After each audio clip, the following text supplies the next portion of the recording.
Hello, Flight Sim community. This is Beetle Beast, and here we are in Flight Sim 2024, currently on the ground in Gardner, Kansas, and we're standing outside of my most recent purchase. I know a lot of people have been using it recently, and I just had to choose something to buy, so this is what I bought.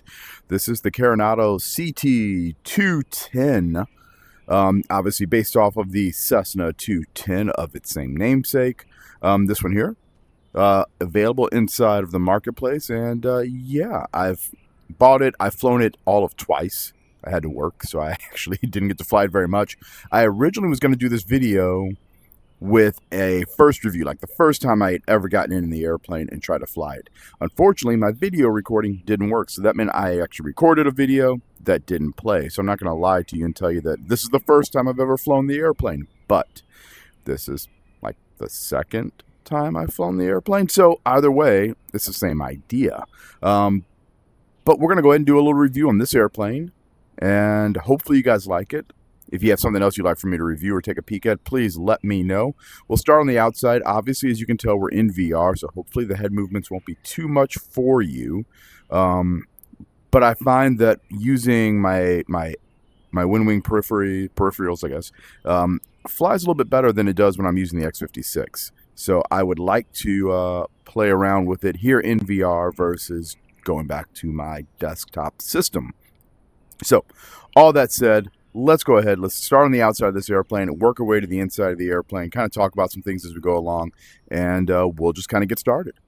All right, so if you are a Cessna fan, you'll notice and you'll recognize the shape of the airplane immediately. And all Cessnas are kind of like this. They get this very, very similar. It doesn't matter if it was a 150, a 152, a 170, or 172, a 182, a 185, a 210. The older 195, a little bit different, but still very similar. And then even like the 337, the only thing that's a little bit different are the Cessna twins. So if you start looking at a 310, obviously it's a little bit different thing. Same for the 421s, etc. But if we look here, this Cessna will look very similar to every Cessna that you've seen. But what I will tell you, though, is it is larger. It's significantly heavier. When I was working in aircraft maintenance, I had the opportunity to work on a couple 210s, and the first time I saw one, I was like, oh, it's just a big Skyhawk. But it is far more substantial than just a big Skyhawk. Now, looking at the airplane from the outside, I think that the tech screen's done really well. So the airplane comes with two different versions. One of them has that little radar pod you can see. Also, I'm going to mention this real quick because this may not line up.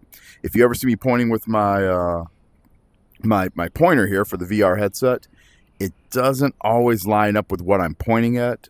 It looks perfectly fine in 3D.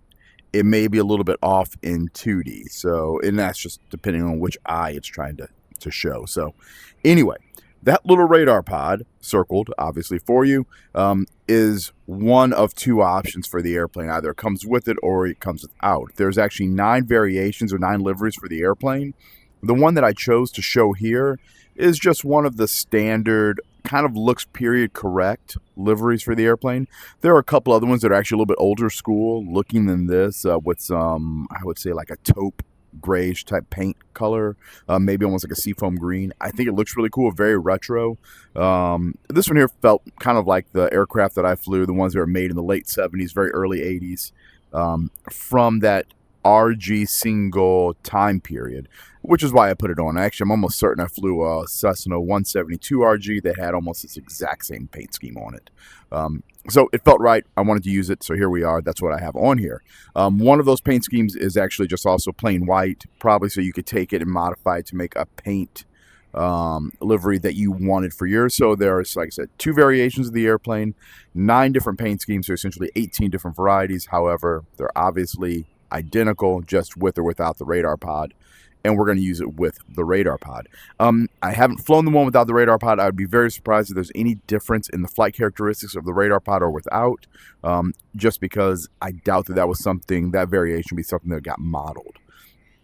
One of the reasons that I purchased this one actually has to do with the interior of the airplane, and we'll talk about that when we get in there, but it has to do with the circuit breakers. I was really kind of curious to see if how the circuit breakers were actually going to be modeled on the airplane, because this one here was advertised as having operable circuit breakers. So we'll look at those as we go flying today.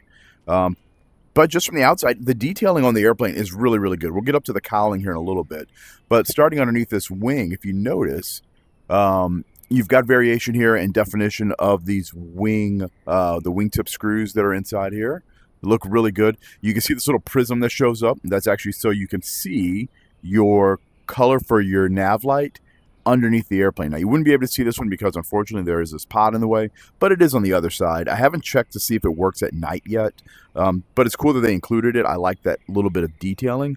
But I will say that I think the wear and tear on the airplane itself, and I haven't checked it on every single livery, is, I don't want to say excessive, but it's a lot.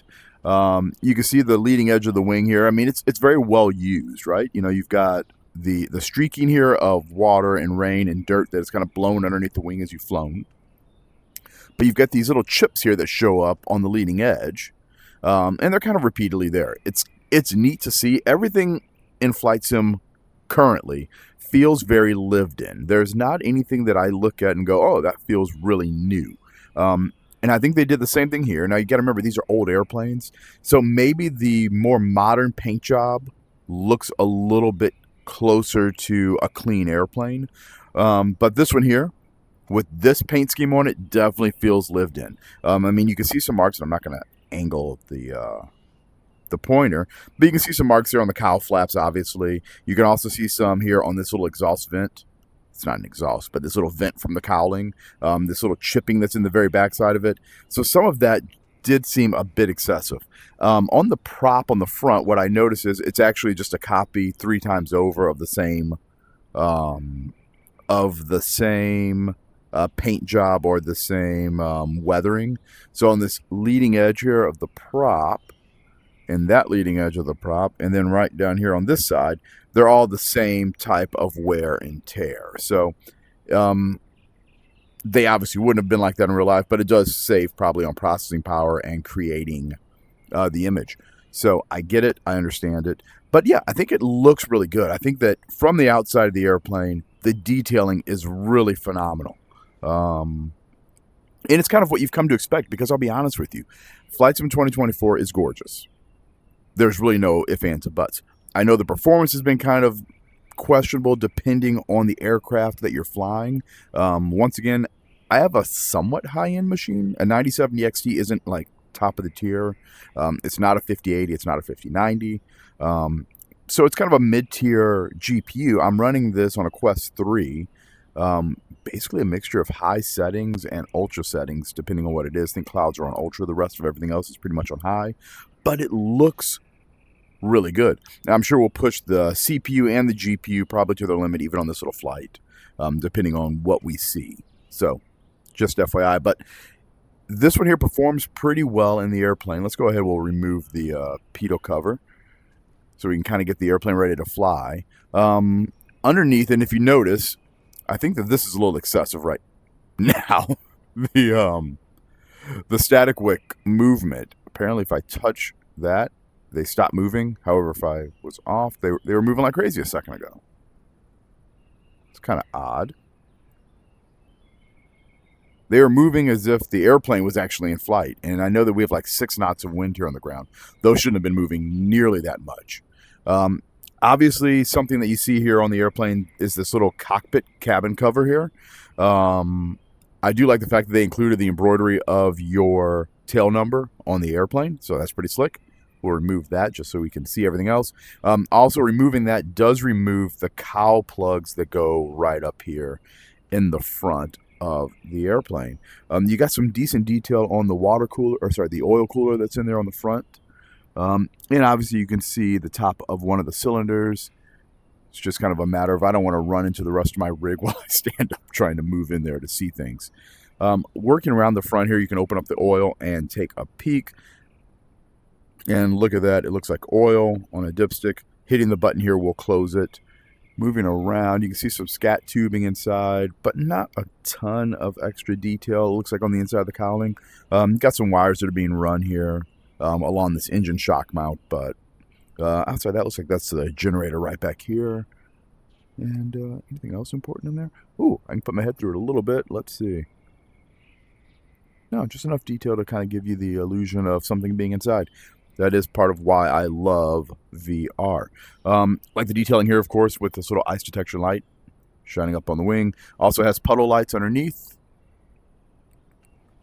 And if you've, and I was just talking about this, if you've been around Skyhawks and you've been around 182s and you've been around 152s, one of the nice things is you can kind of walk under this wing and you don't hit yourself.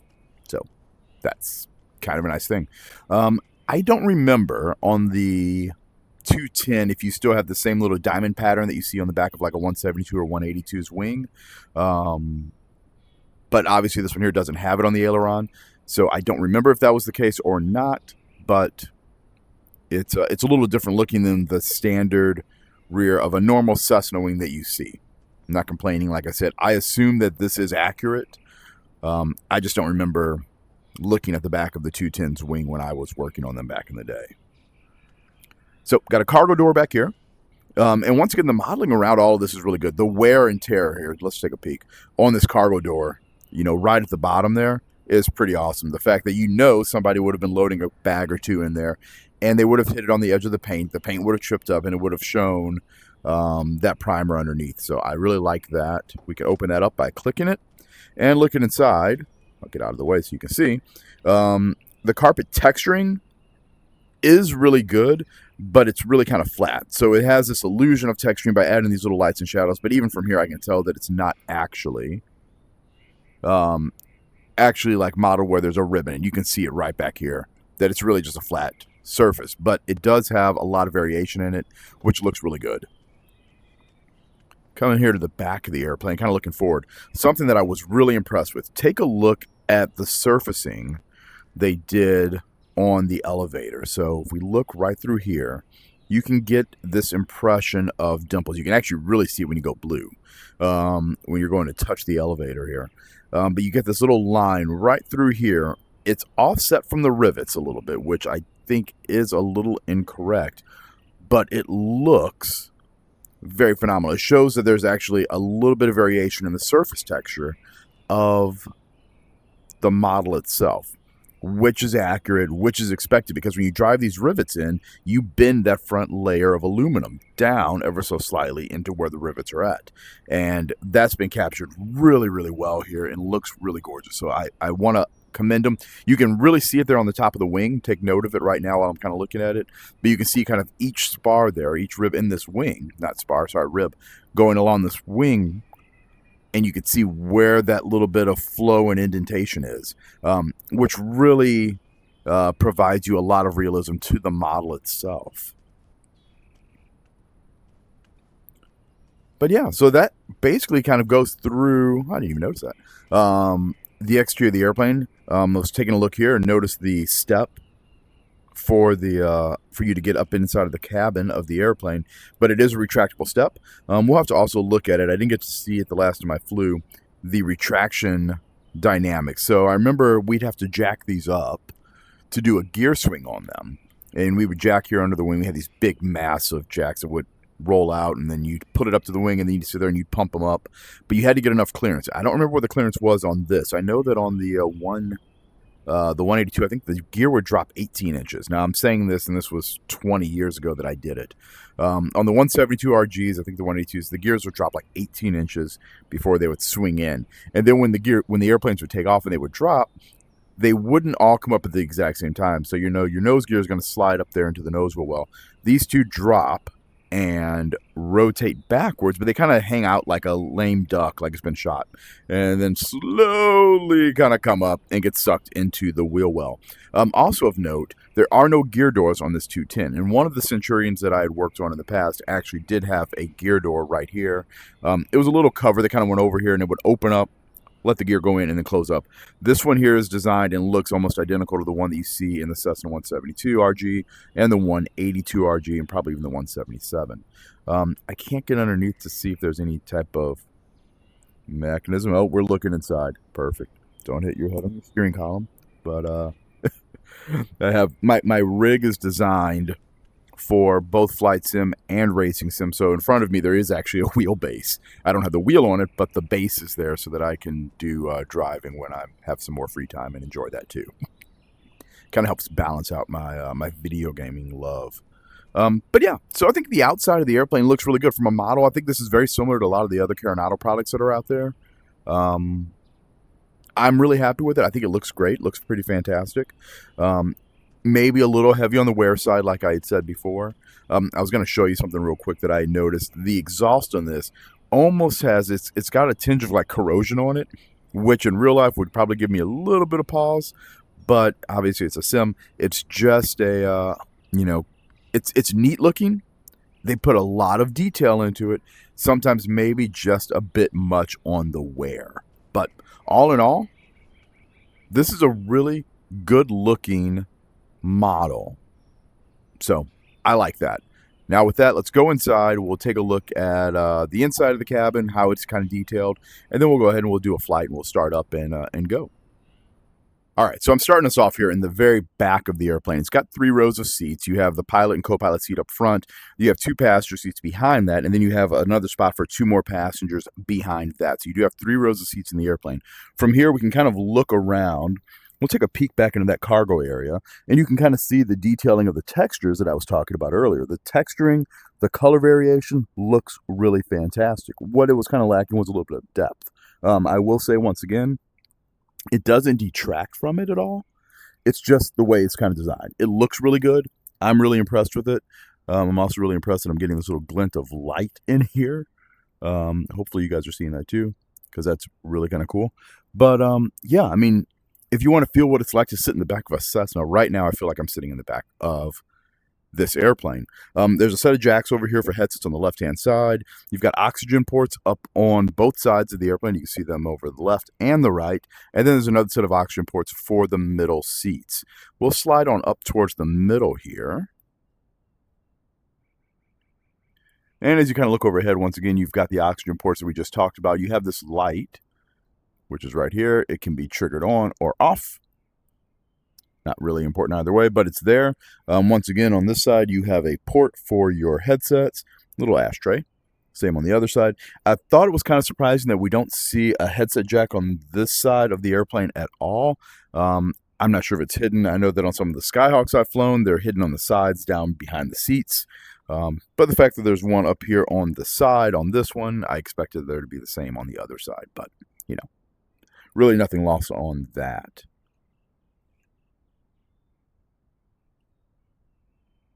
Oh.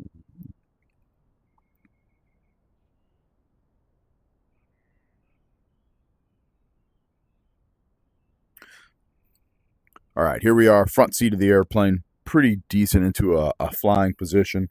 If you look down, you do have a emergency gear extension right here. We have a fire extinguisher, of course, right there. Windows. What I do love, and I've mentioned this in one of the other airplanes I flew, I think it was a Citation 10 recently, that this is something they did wrong they need to kind of correct. You hear it, right? Hopefully you guys all heard that. That's the sound of the environment in which you're operating. And not every airplane, I'm going to grab my pointer here so I can actually do this with a little bit more ease. Not every airplane does that with the ambient noise. You get the sound of being in the airplane while you're outside. And the Citation 10 didn't do that. I'm not knocking the 10 because I do like that product as well. But that was something that I really kind of wished they had done with that one. This one's fantastic. Suddenly you can hear the birds. You can hear all the other noise going on around you. It should let us fly with them open. I haven't tried it yet, so we'll find out, I guess. But it should let us fly with them open. We're going to find out. So let's go ahead and we'll start getting some power on. But yeah, the detailing in here I think is really good.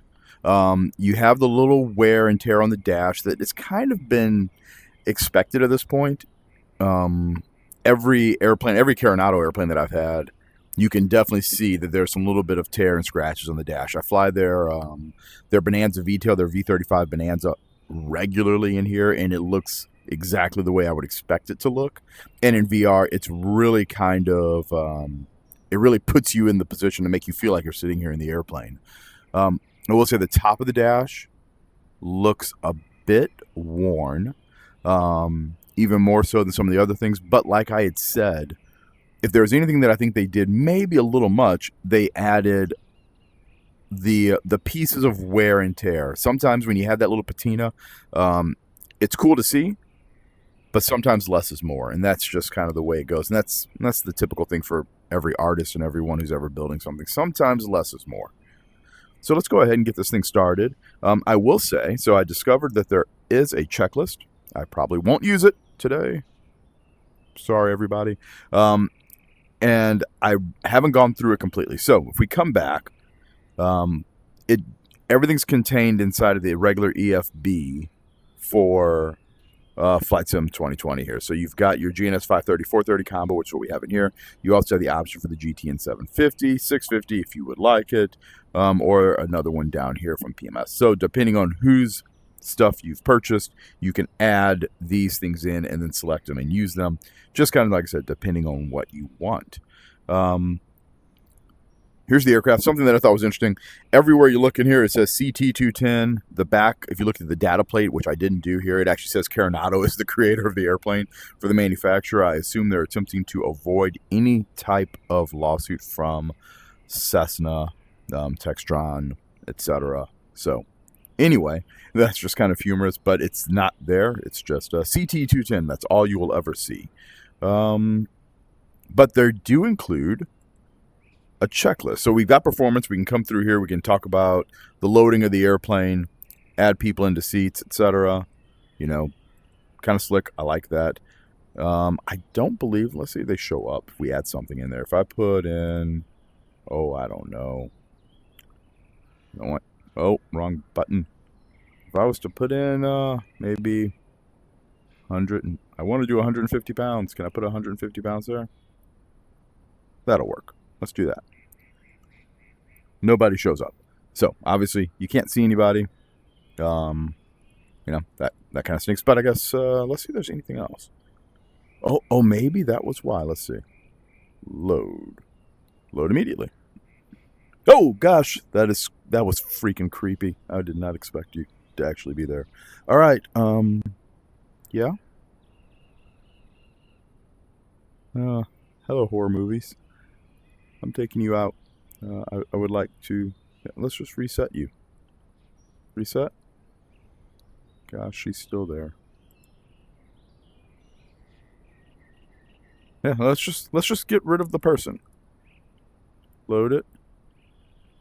No, she's... Oh, gosh, I don't like this. I don't like that one bit. We can't find her. She's just stuck here. All I want to do is get the person out of my airplane. Seats. Can I empty the seat? Can I hit delete? This is what happens when I start playing with things that I haven't tried before. Oh my gosh, I don't know what to expect. I hope you all are enjoying this because I'm not. I'm not enjoying it one bit. Must see my keyboard.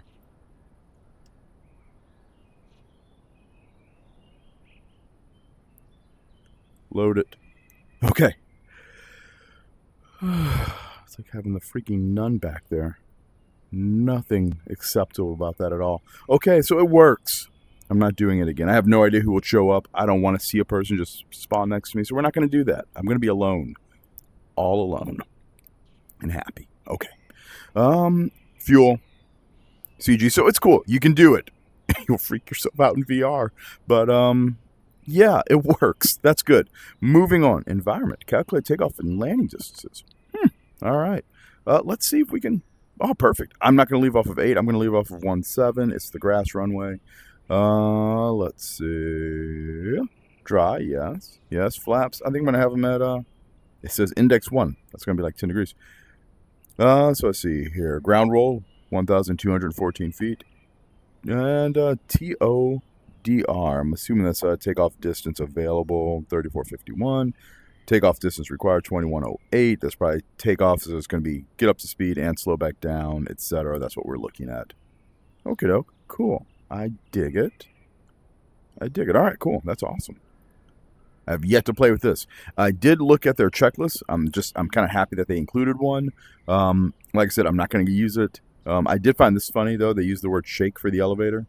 So when you pull the stick back, it's not check for freedom of movement, which is what I would expect. You get shake. Thought that was kind of humorous. But yeah, so you can go through each one of the items. There was one in here that seemed as if it didn't quite match. It seemed as if it was written for a twin-engine airplane. And I don't see it right now. I looked at this, like I said, once before. And I was like, well, it looks like it was somewhat generic. But at the same time, it's here. It works. I kind of like it. I like the fact that they included it. I really do. So if you are new to flight sim, or if you're new to kind of playing around with flight video games, this can definitely help you. It can help walk you through how to set up and use the airplane. I'm going to kind of just fly like a basic airplane. We'll see what I forget. But we're going to do some other stuff when we go flying today anyway. So I think we'll be okay. Reset my vision a little bit. Okay. I feel like I'm looking straight-ish. So let's go ahead and get this thing started. First things first, we'll go ahead. Battery power's coming on. I'm going to hide this yoke just so I don't have to see it in my view. Fuel set to both. That's good. We'll go with a fuel pump on.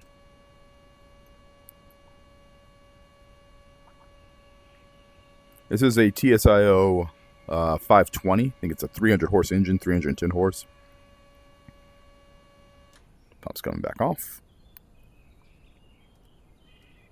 And start. So what they did include in this, and I'm going to say it right now before I forget, there's something known as dash shake. I think it's excessive. Watch it now.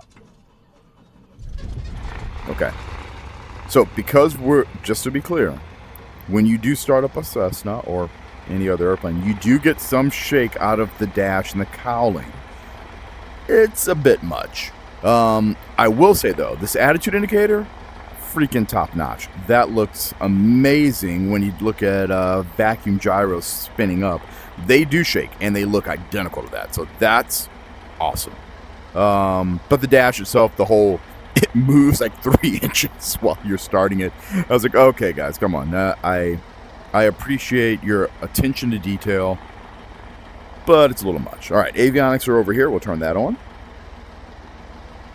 Parking brakes down there. We're going to leave it. Cowl flaps are currently open. I'm going to go ahead and drop in a notch of flaps. There we go. Flaps are on the move. If we want to make it a little quieter, I could close these windows.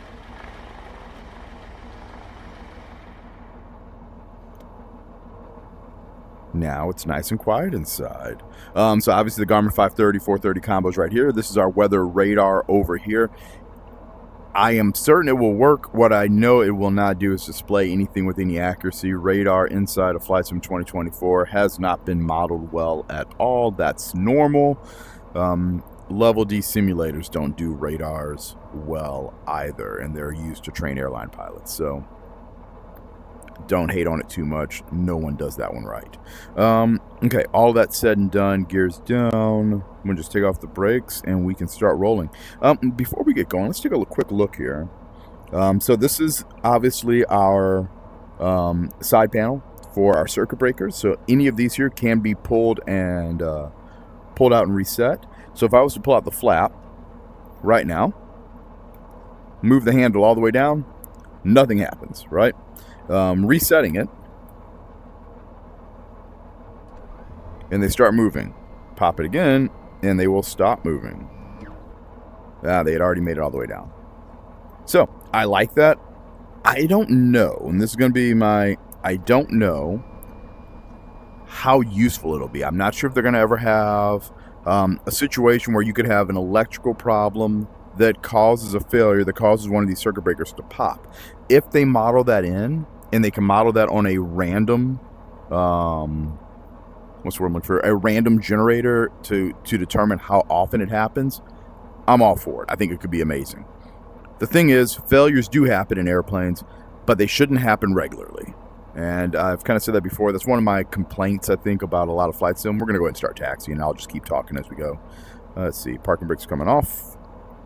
One of my general complaints I have about flight sims is that they typically have things like, oh, you're going to have these failures that will occur, but they occur more often than any Real failure should happen in an airplane.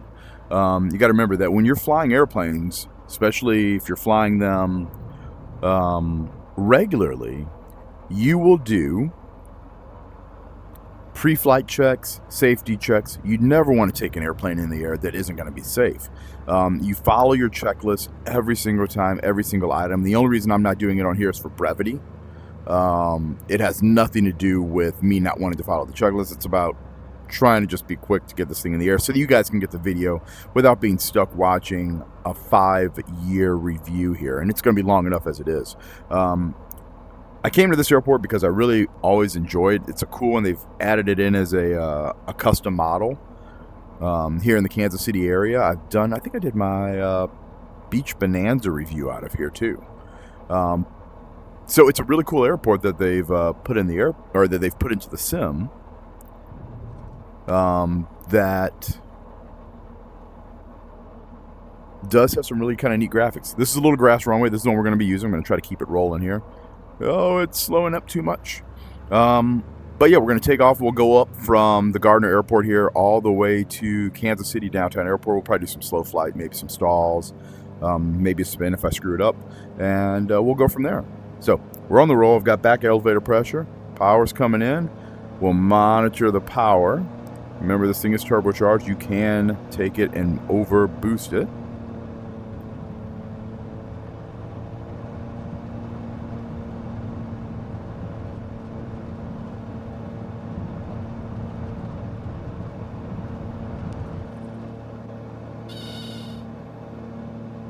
All right, there we are. We are flying in ground effect. We're going to go ahead and take the landing gear up.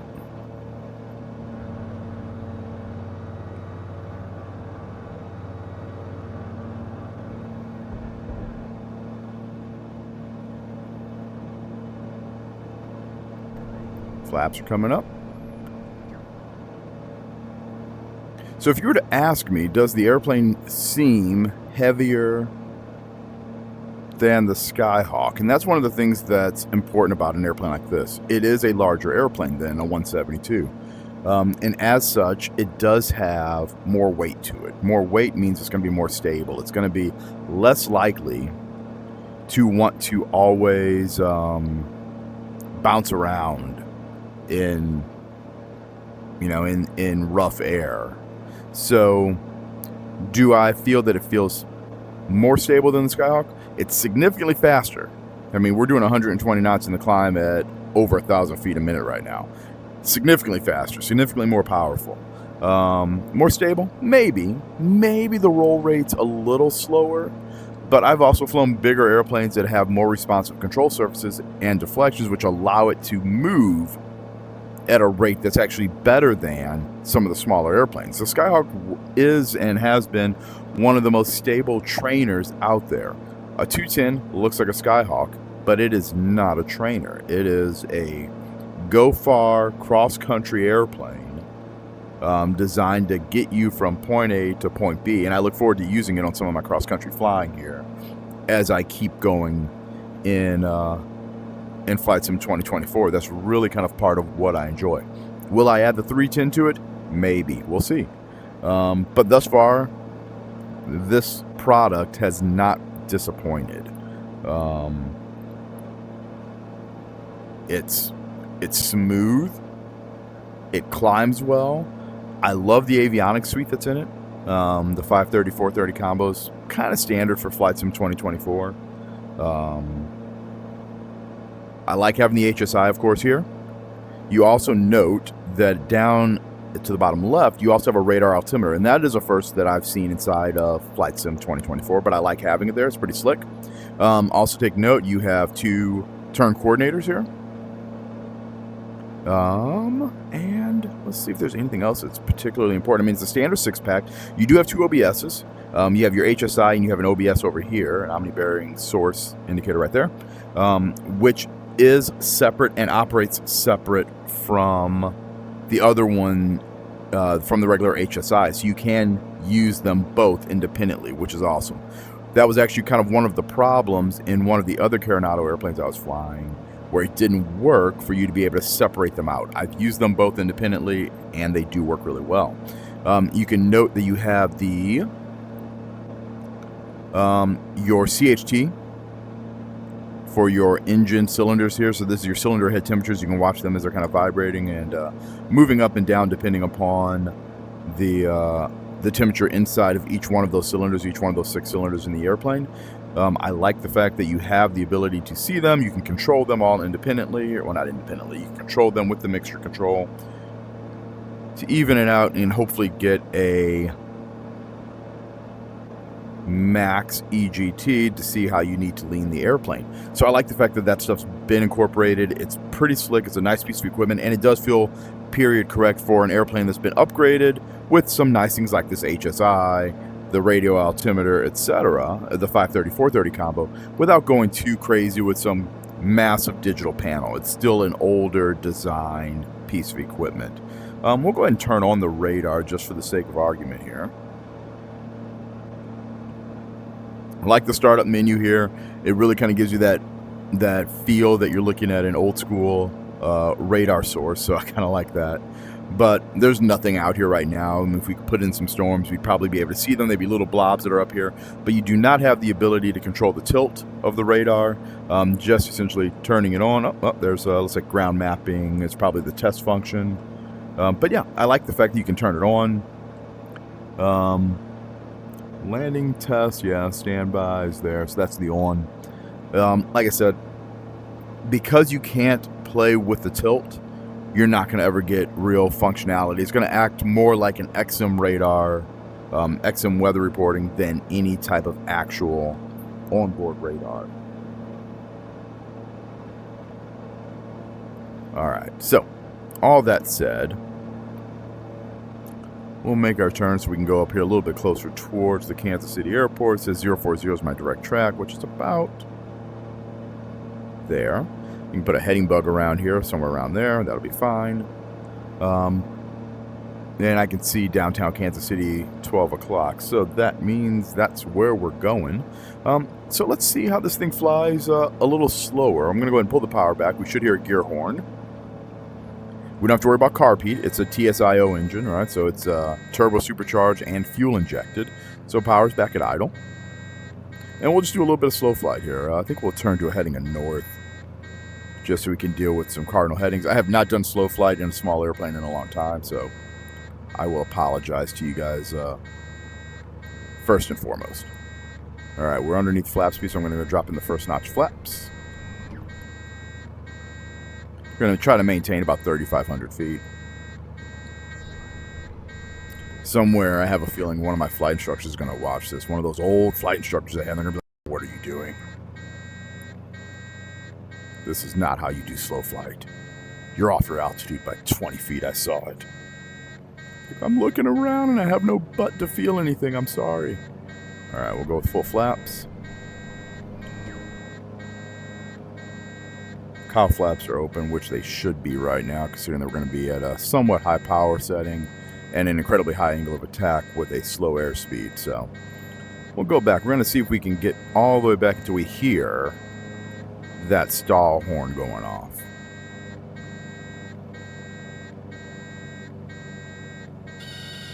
Oh, look at that. There we are.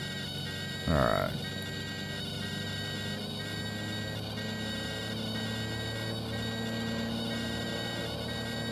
The airplane seems to be flying well right there at, 70 knots. Lots of power in this airplane, though. Take a peek at that. I mean, it's climbing really well. I'll just pull the power back a little bit so I can try to maintain this speed here. All right, let's give up a little bit of lift. We'll make a turn to the east. We'll see if we put ourselves into a stall.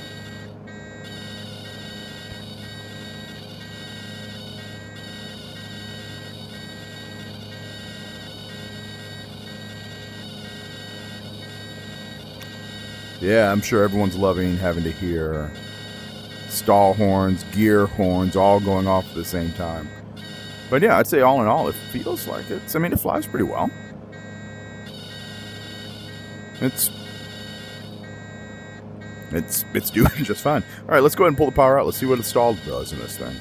We got a power off stall. I'm gonna go ahead and hold east. I'm getting a little rumble in my wind wing stick. You can kind of feel the stall as it's coming up. Got a wing dip. Interesting, alright. A little left rudder. Haven't added any power yet. We're recovering without that. Alright, power's coming back in. I mean, that did okay. It did okay. We had a little bit of a wing dip. And that was a power off stall. Now you got me really curious. I want to see what a power on stall will do.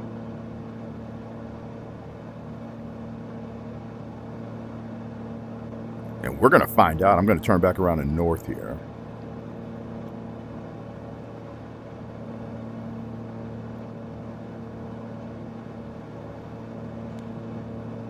Go back up to 3. Let's see if it puts us into a spin or not.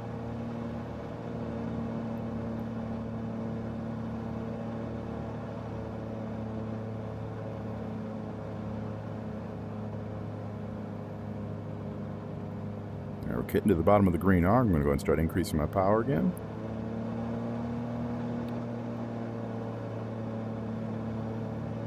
Pitch the nose up.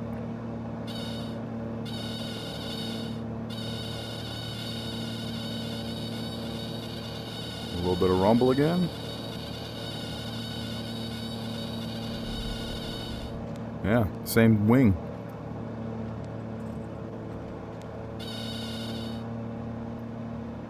Same wing. Interesting. Okay, well. So it does break right, it seems like, every time. That's interesting. But, I mean, it's not... It feels easy to control. A little bit of rudder input, and the rotation kind of stops. Neutralize the ailerons, obviously. Break the stall. Yeah, I mean, we didn't let it get into a fully developed spin. But, yeah. That feels fine. Alright, let's go ahead and... Kansas City's right over there. We can load up the ILS, and I think we'll do that for runway 19, and we'll just land over there at Kansas City. You know what? I want to do one more thing here while we're here. I didn't take us outside of the airplane so you could see that landing gear as it operates, so we're going to slow it down a little bit.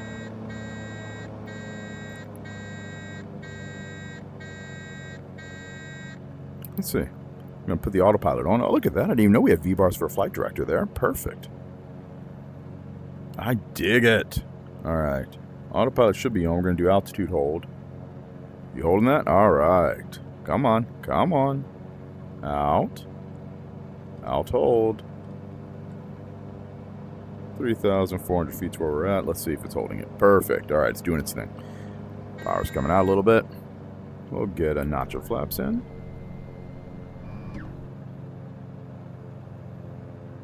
Another notch. Yep, that's going to get your horn off. You got 20 degrees of flaps in and no gear. Let's go outside of the airplane so we can take a peek at the gear as it comes down.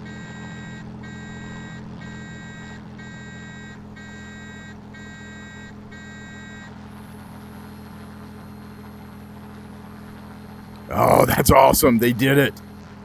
That's beautiful. That little delay at the bottom. Oh, that's so nostalgic. That's just nostalgia in its best. Oh, yeah, you heard me nerd out. I'm sorry. I haven't got to see it. That was my first time noticing it. Also, I have no idea what airspeed is, so we're going to keep this up before autopilot decides to kill us. All right, let's go ahead and gear up again. We'll watch this thing go.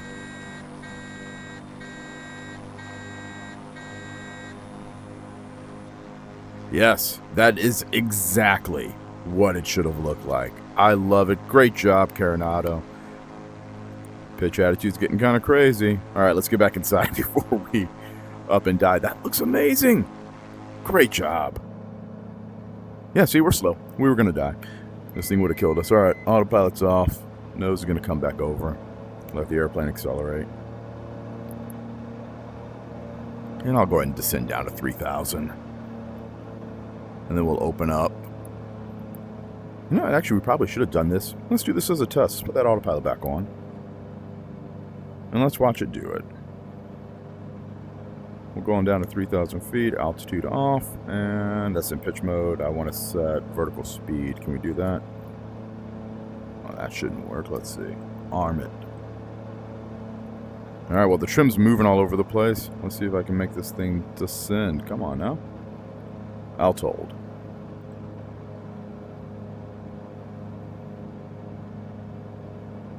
Alright, so that's just driving pitch. Approach, nav. Normally you can control... Oh, there it is. Vertical speed. I see the button. Perfect. Do a 500. Let's do a 500 foot per minute descent down to 3. And you know what? While we're going down there, let's leave this power and let's watch this plane go.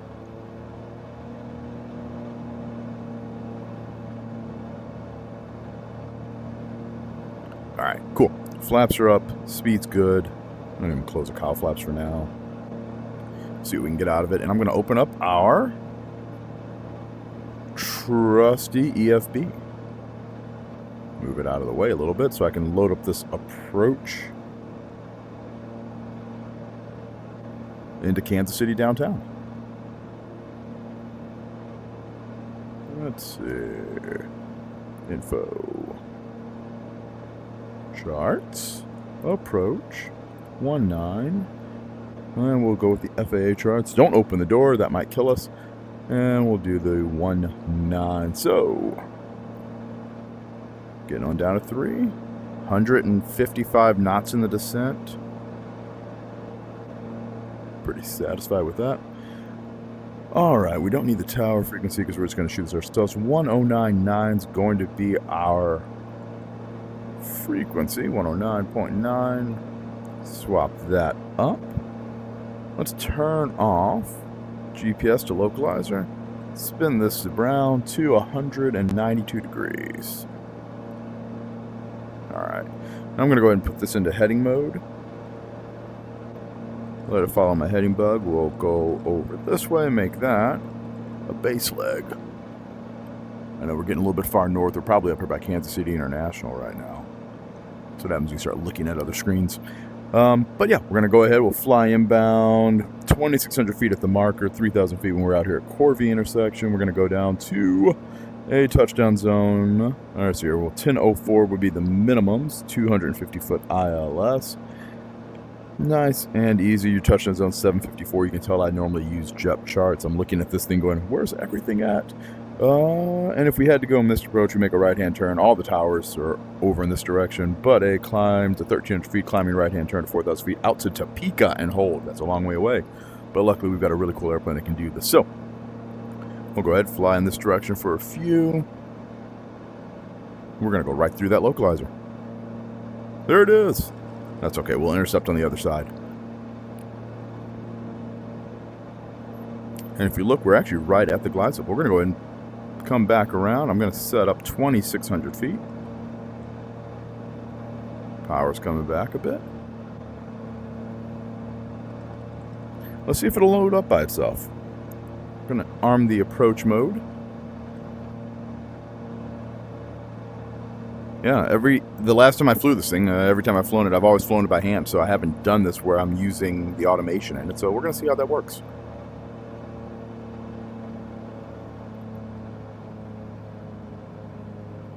Come on, vertical speed, and let's get on down there. Alright, localizer's coming in. It's joining. Outer marker. We are above the glide slope, so it's not going to be able to capture that right now.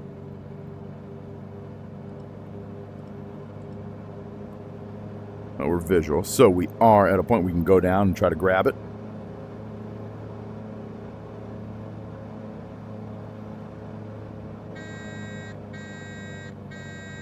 Is there a listed gear speed here? Gear down. Max speed, indicated airspeed, 165 knots. Gear down, 205 knots. It's got to be up there at the red line. All right. Let's get some drag out there. Gear's coming down. Glide slope's inside of a dot. It might catch it here before we get to 2,000. I'm going to go ahead and turn off the autopilot, though, just in case it doesn't. Oh, I think it got it. Yep, I think it got it. Let's see.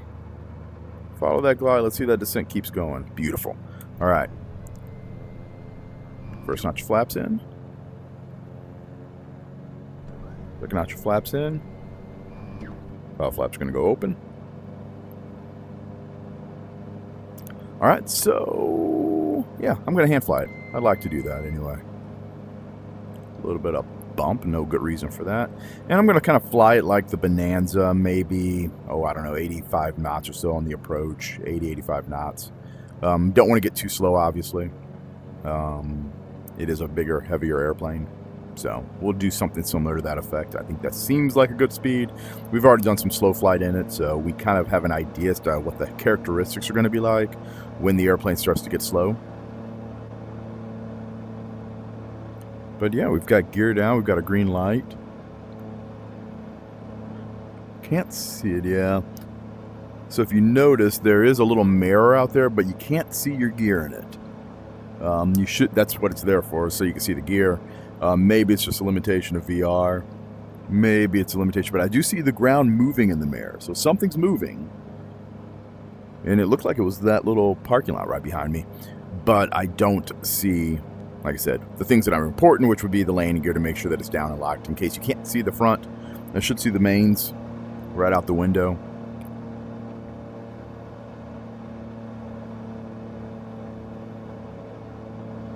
And yeah, this does really kind of take me back and kind of make me a little nostalgic because I loved flying RG Cessnas back in the day. And this really does, it makes you feel like you're right there in one, and I'm really kind of loving it. Alright, no good reason, but we had a little bit of a decrease in performance right there. It's pretty early out here. There shouldn't be that much wind out here right now. There really isn't. But I know that the flight physics inside of Flight Sim 2024, I think they tried to make it more of a challenge than they needed to. So you get bounced around pretty regularly. It makes you feel like, oh no, we're not going to be able to land here. How can we make the flying more challenging? Bounce them around right before landing.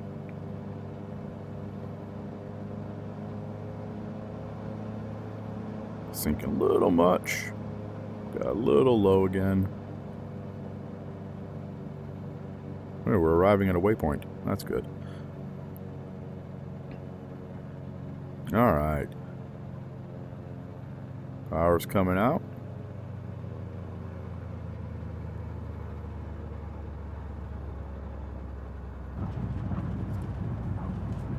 We've exceeded our GPU memory. We must have hit it. 16 gigs is what we've got, and apparently we made it there.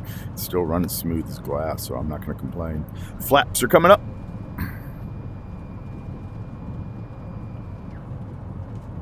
Watch things get drawn in as we get further down the ramp here. I'm going to go ahead and add a little brakes.